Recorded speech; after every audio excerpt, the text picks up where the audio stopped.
Hi, welcome back. So the chapter 3.4 and 3.5 work really closely together. So they're all going to be in one lesson and they are also together in one homework assignment. So let's take a look at what our objectives are. So today we're going to look at our Z-scores. You're going to learn what Z-scores are. We're going to interpret and determine what the quartiles are. We'll figure out how to find those and look at something called an interquartile range. All of this is going to have something to do with a 5-number summary, which we'll look at 3.5. We're going to look at outliers. I've kind of mentioned outliers a couple of times. That now we're going to talk about how we actually find them with when we're using the median or when we are using the mean. So we'll find out in both ways how we can find outliers. And we already kind of talked about outliers when we were looking at 2 standard deviations away from the mean. Remember, anything beyond 2 standard deviations from the mean would be an outlier or would be highly unusual. And we're going to talk about 5-number summaries and how to draw and interpret a box plot. This is a pretty big subject, so we'll get going. Okay, so a Z-score. Z-score is something we're going to be using a lot. We're going to be talking about it a lot. It tells you how far the data is from the mean in terms of number of standard deviations. So for example, if a data point was 2 standard deviations away from the mean, the Z-score would be 2. That is, if it was 2 to the right, if 2 above, it would be a positive 2. 2 below, it would be negative 2. So our Z-score just tells us how far away from the mean it is based on standard deviations. This is a really great way to normalize data, and I'll show you that in a second. So a population Z-score and our sample Z-score, the only thing difference in the calculations has to do with the symbols that we use.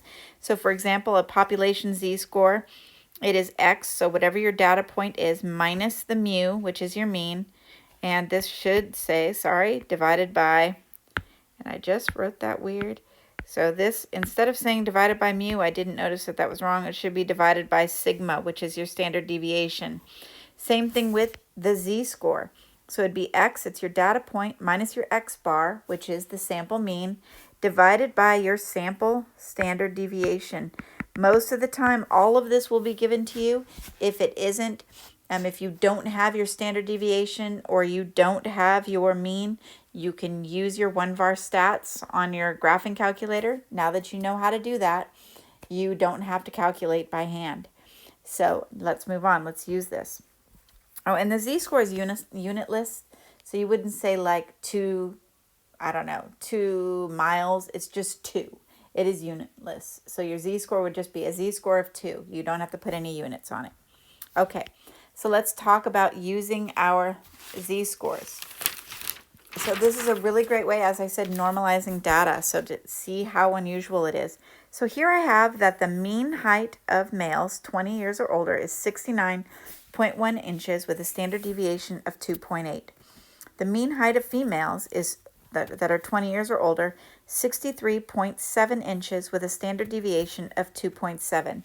So male is about 5'9.1 and women is about 5.3.7, and our standard deviation of 2.7.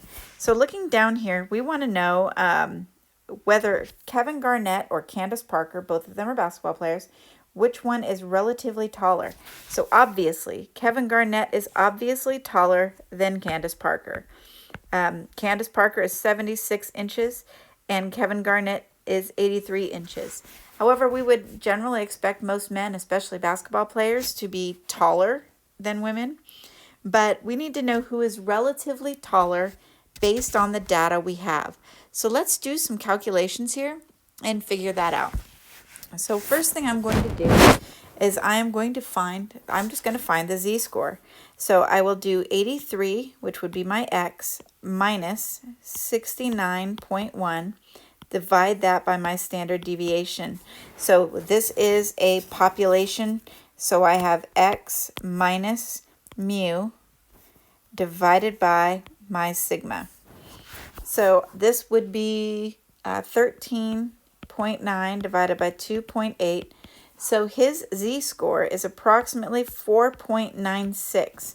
So Kevin Garnett's height is about 4.96 standard deviations above the mean.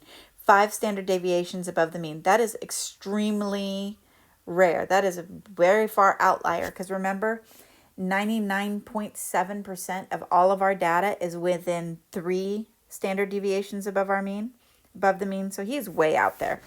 So let's take a look at Candace Parker. So once again, we're going to use this x minus mu divided by standard deviation. So x would be, she is 76 minus 63.7, which is my mu, divided by 2.7.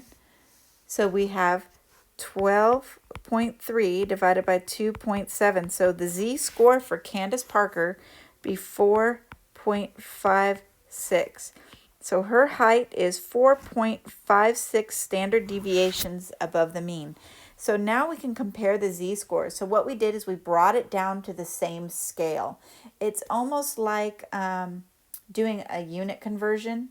It's like I am converting them both to the same unit so we can evaluate them based on z-scores rather than otherwise it's comparing apples to oranges, because we're comparing men's heights to women's heights, which are two different things. So when we bring it down to z-scores, we can compare their z-scores. So no matter what, Kevin Garnett has the higher z-score, so he is still relatively taller. So using this method, if you need, I want you to pause this and I want you to take a look at this next problem. Obviously, wait to pause it until we get to the next problem. So the Los Angeles Angels and the California Rockies, they are two different leagues of baseball.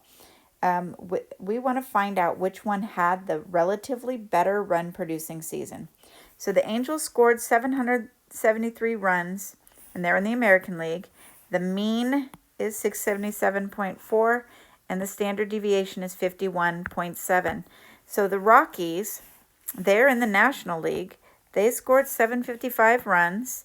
The mean was 640, and the standard deviation is 55.9. So use x minus mu divided by sigma and figure out which one has the better z-score. Which one had a relatively better season. So go ahead and pause this. See if you can do that calculation. Then come back and we'll do it together. All right. Was that painful? So let's take a look at the Angels first. So we have that they scored 773 runs. So we do 773 minus 677.4, because that's my mu, divided by the standard deviation. You should have gotten a z-score of 1.85. That is for the Angels. Let's take a look at the Rockies. So the Rockies were 755 minus 640 divided by 55.9. So x minus mu divided by that standard deviation. So their z-score was 2.06. So this tells us how far away from the mean it is. So since the Rockies, even though they scored fewer runs, the number of runs that they scored were 2.06 standard deviations above the mean. Since their z-score is higher, they had a relatively better season. So you see here, 1.85 is pretty good, but it's not quite as good as this 2.06. Because once again, remember, something that is 2 standard deviations away from the mean is an outlier. It is unusual. 95% of all of my data is within 2 standard deviations of the mean. So this right here is in that upper 5%. So that's pretty incredible. Okay, let's move on a little bit here. So we're going to talk about quartiles. Now we're going to be stepping back. So we were just dealing with the mean. We're going to be dealing with the median for quite a bit here now. So looking at quartiles, basically it divides data into fourths or 4 equal parts. So it's not necessarily dividing the numbers as much as it is just putting the same number of data points in each fourth. So let's take a look at how we do this. So The first quartile divides the bottom 25% of data from the top 75% of data. So the first quartile is equivalent to the 25th percentile. The second quartile divides the bottom 50% from the top 50%. So the second quartile equals the 50th percentile, and it is equivalent to the median. So the second quartile and the median are exactly the same thing. Don't worry, we're going to get into this a little bit deeper. The third quartile divides the bottom 75% from the top 25% of the data. So the third quartile is equivalent to the 75th percentile, because 75% of all of the data is below that third quartile. So here we go. So 25% of my data is right here in this first quartile. This is the first quartile point. 25% of that data is below that. So when you look at the median, remember when we were calculating the median is that center half of the data. So half of the data is below the median. So the median is that center point. So half of the data is below the median. So then we have our third quartile. Third quartile is the 75th percentile. 75% of all of the data is below that third quartile. So the top 25% of the data is up here above the third quartile. So this drawing right here would be a really good thing to have in your notes for that test. And that test is coming up at the end of this week, so you need to make sure that you are ready for that. So now let's actually do some work with this. So finding the quartiles, the first thing you want to do is you want to arrange your data in ascending order. So you need to write your data down smallest to largest. Make sure that you've done that. We do that when we calculate the median. It's the same thing. Oops. Step 2, determine the median.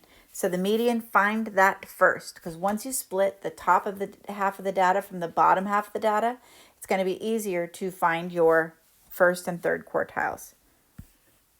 Divide the data set into halves. So you take the data below the mean and you're going to divide that in half. So the bottom half of the data, you'll split that in half. Take the top half of the data and we're going to split that in half. I'll show you this in a minute. So that way you can get your third quartile and you can get your first quartile.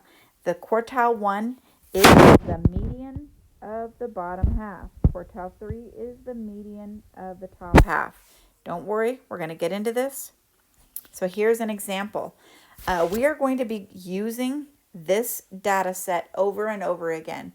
So I recommend keeping it handy. Printing it out would be amazing, or at least writing it really neatly and labeling it that this is the speed data. We also have some collision data we're going to be using over and over again, so keep it handy. So here's our speed data. So some Brigham Young University students in Idaho collected some data on the speed of vehicles traveling through a construction zone on a state highway. The posted speed was 25 miles per hour. They recorded the speed, this should say they, of 14 randomly selected, I am not reading well apparently. The recorded speed of 14 randomly selected vehicles is given below. Find and interpret the quartiles for the speed in the construction zone. So let's do this. So the first thing I'm going to do is I'm going to find the median. There were 14, so we know that there's going to be 7 below and 7 above. So 1, 2, 3, 4, 5, 6, 7. So this is my median. So we'll do 33 plus 32 divided by 2. So my median would be 32.5. So we know that our median is 32.5. So now we know this is the middle. So this is we have the top 50% of the data. We have the bottom 50% of the data. So we need to find the medians as if they're its own data. Find the medians. So I know I have 7 below and 7 above. So 1, 2, 3. So 28 right here. This would be my quartile 1. 1, 2, 3, 4. 38 would be my quartile 3. So this is Q1, Q3, and this is my median. So my Q1 is 28. My Q3 is 38. So 25% of the data, 25% of the data is down here. This is the first 25%. The second 25% is right in here. It's from the 28 up to the median. Third 25% is right here. And then we have our last 25% is up here. So this splits the data into 4 pieces. It doesn't matter values. We're not averaging each of them. We're just finding those medians of each of those. So interpretation. 25% of the speeds are less than or equal to the first quartile of 28 miles. 75% of the speeds are greater than 28 miles per hour. Because this is the 25th percentile spot. Sorry, that was really ugly writing. Because this is the 25th percentile spot,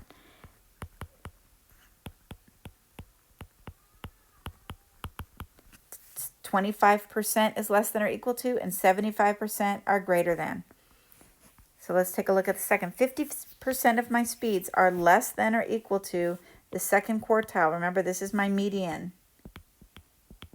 It's also my 50th percentile. Half are less than or equal to, 50% or greater than. This was my median. Half are below, and half are above. 75% of my speeds are less than or equal to my third quartile. Because this is the 75th percentile, 75% of the speeds are going to be below that. 25% of the speeds are going to be greater than. So 1/4 of my data is going to be greater than that number. All right.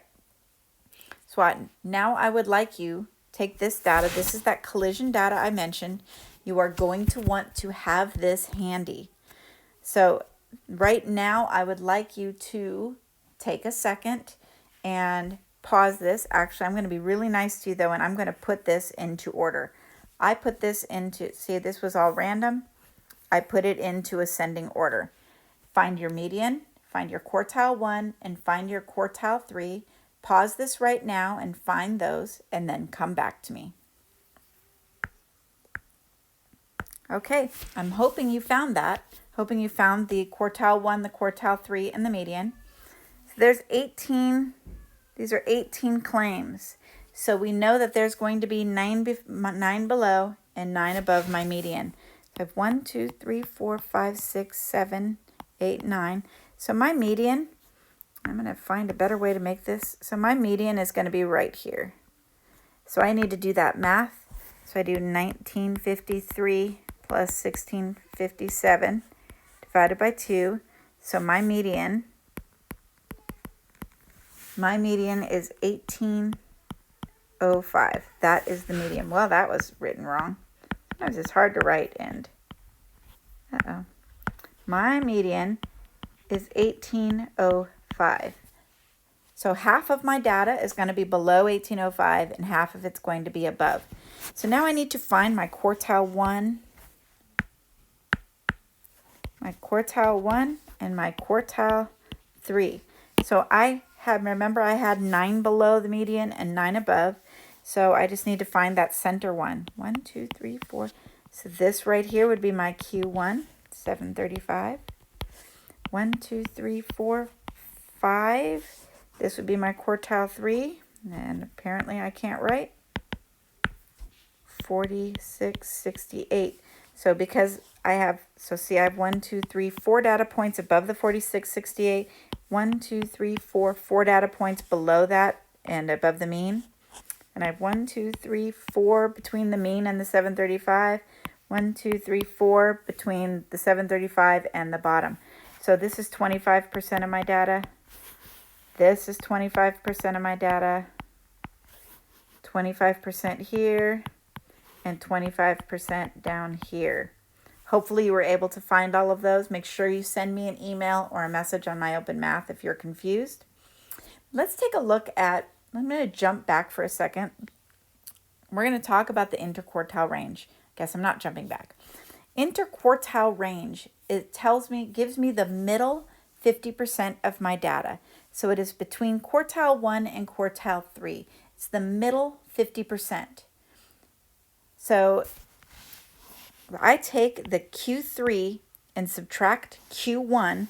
So with the collision data, Q3 was 4668, and I subtract Q1, which was 735. This gives me my interquartile range. This is the middle 50% of the data. This is going to become really important. We're going to use this in a little bit to find outliers.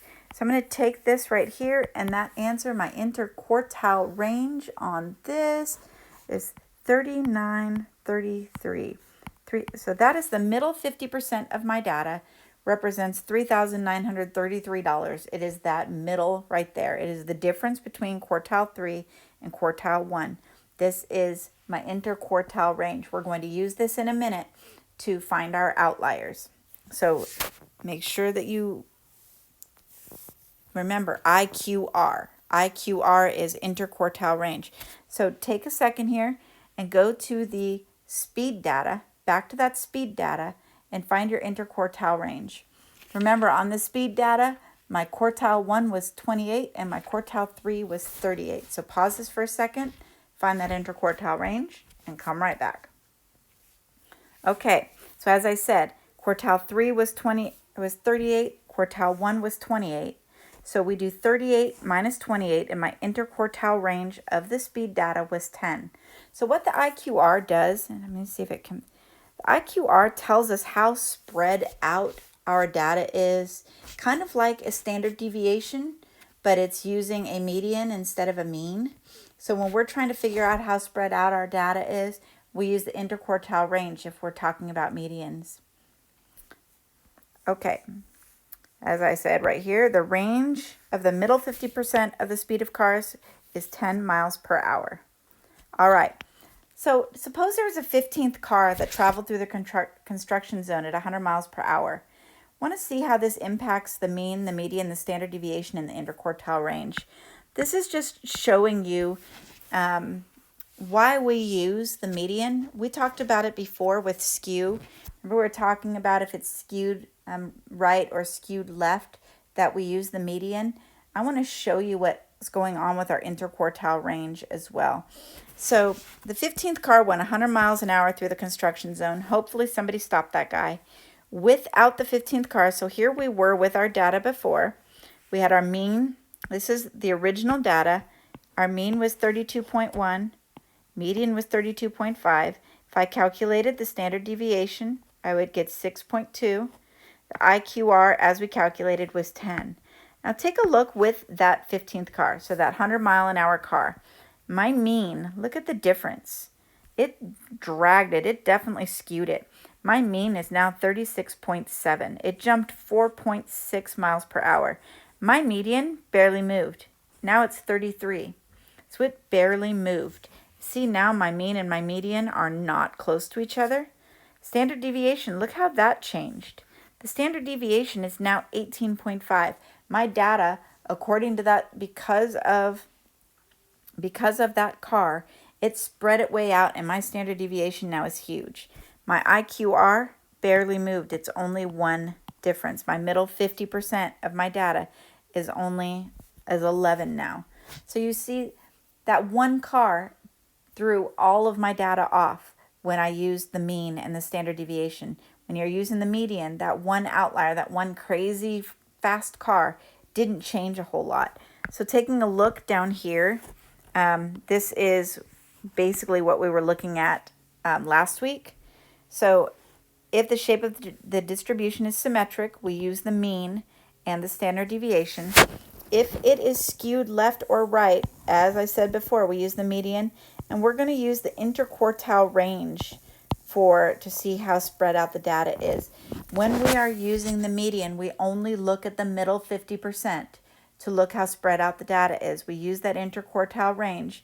That way the outliers are not affecting our numbers too much. Those outliers are not skewing our data. Okay, this is how, take a deep breath. This is how we check for outliers using our quartiles. So, first thing you want to do is you determine your first and third quartiles of your data. Next, you're going to compute the interquartile range. Then you determine your fences. Fences serve as the cutoff for the points that determine the outlier. Fences are, this is the highest number I can have and not be an outlier. This is the lowest number I can have and not be an outlier. They may not be actual data points that you have. This just tells you this is how far I can go and it's not an outlier. So your lower fence is 1.5 times the IQR, and you subtract that from the quartile 1. Upper fence, it's the third quartile plus the 1.5 times the IQR. This gives you your fences. If the data value is less than the lower fence or greater than the upper fence, it's considered an outlier. Let's take a look at our speed data and see if we have any outliers. We're not including that 100 mile an hour car. Our first and third quartiles. Quartile 1 was 28 miles per hour. Quartile 3 was 38 miles per hour. My interquartile range, as you remember, was 10. So I'm going to get my fences. So 1.5 times the IQR, or 1.5 times 10, and then I'm going to subtract that from 28. So I get 13 miles per hour. Take 1.5 and multiply it by the IQR, so once again 1.5 times 10, add it to 38, and I get 53. Did we have any cars that were faster than 53 miles per hour or lower than 13 miles per hour? No, we didn't. So therefore, there are no outliers. So remember, you do IQR times 1.5, and then you add to Q3, and then subtract from Q1, and this tells you the fences for the outliers. So let's take a look. I would like you to take just a moment and determine if there were any outliers on the collision data. So go back to that collision data, pause this, and we already have the IQR. Remember, your IQR was 39. IQR was 3933. Q1, remember, was 735, and Q3 was 4668. So pause this, go back to that collision data, and determine if there were any outliers. Then we'll come back and we'll work on this together. All right. Did you do it? So I'm going to take that IQR, so I do 3933, multiply that times 1.5, and I got 5899.5. This right here is the number that I'm going to add to the third quartile and subtract from the first quartile. So I'm going to do Q3, so 4668 plus 5899.5. So this one I didn't do ahead of time.